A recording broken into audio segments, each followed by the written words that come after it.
गृहिणींसाठी खास kitchen tips. Number 1.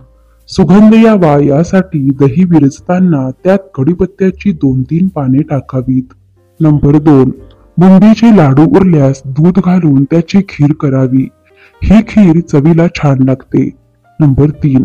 स्वयंपाकघरात एखाद्या वस्तूनं पेट घेतल्यास त्यावर मीठ आणि खाण्याचा सोडा टाकावा. यामुळे आग पटकन विझते. नंबर 4. कोणतेही पीठ चाळताना चाळणीत छोटीशी वाटी ठेवावी. पीठ लवकर चाळले जाते. नंबर 5. आले.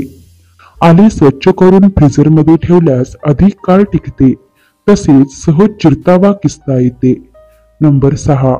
अंडे.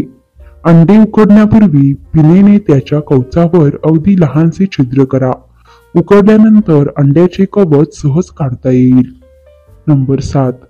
ऑमलेट. ऑमलेट बनविताना मिश्रणात थोडे दूध घालून फेटा, म्हणजे ऑमलेट सॉफ्ट आणि स्वादिष्ट बनते. नंबर 8. आमरस.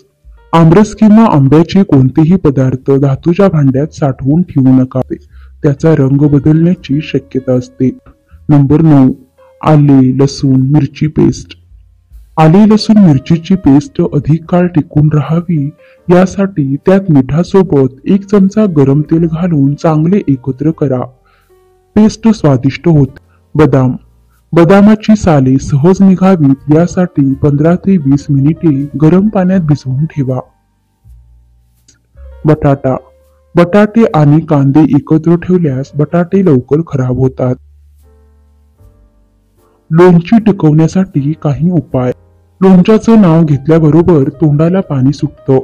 लिंबाचं लोणचं, कैरीचं लोणचं आणि अजूनही लोणच्याचे प्रकार आहेत.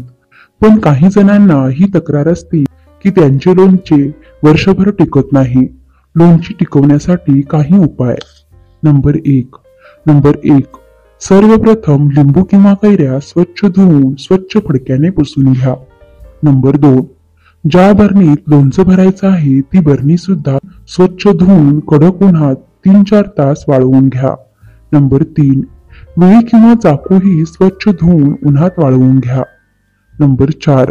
लिंबू किंवा कैरी चिरून एका कोरड्या पातेल्यात इतर सामग्रीसह मिसळून घ्या. मिश्रण चांगलं हलवून घ्या. कैरीचं लोणचं असल्यास त्यात गरम करून थंड झालेलं तेल घाला. नंबर 5. नेहमी लोणच्यावर कमीत कमी 4 इंच तेल हवे व लोणचे 2 ते 3 दिवसाआड हलवत राहिले पाहिजे, तर बुरशी लागत नाही. मित्रांनो, व्हिडिओ आवडल्यास व्हिडिओला लाईक करा, शेअर करा आणि सबस्क्राईब करा. धन्यवाद.